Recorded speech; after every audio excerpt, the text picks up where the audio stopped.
আলহামদুলিল্লাহ সুম্মা আলহামদুলিল্লাহ।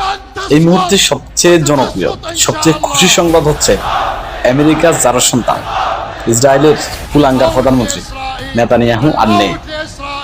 আলহামদুলিল্লাহ আলহামদুলিল্লাহ, রবের নিকট হাজার কোটি শুকরিয়া এবং কি ধন্যবাদ ইরানকে।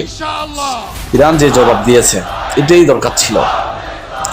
বিভিন্ন গণমাধ্যম সূত্রে নিশ্চিত করেছে ইসরায়েলের প্রধানমন্ত্রী ইরানি হামলায় নিহত।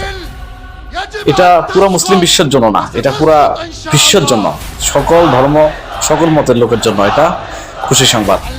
কারণ এই নেতানিয়াহু যখন গাজায় পাখির মতো মানুষ মারছে, তখন শুধু মুসলিম না, সকল ধর্ম সকল বর্ণের মানুষ এই নেতানিয়াহুর বিরুদ্ধে স্লোগান দিয়েছে, কিন্তু কোনোভাবে তাকে রোখানো যায় নাই। আলহামদুলিল্লাহ, এটা হচ্ছে আল্লাহর সিদ্ধান্ত, এটা হচ্ছে উপরওয়ালার সিদ্ধান্ত। উপরওয়ালার বিচার সবচেয়ে বড় বিচার, তিনি এটা ফাইনাল করেছেন। তো ইরানকে সবশেষে ইরানকে ধন্যবাদ জানাচ্ছি। লড়ে যাও ইরান, ইনশাআল্লাহ আল্লাহ তোমাদের সাথে আছে, পুরা মুসলিম বিশ্বে দোয়া আছে ইনশাআল্লাহ।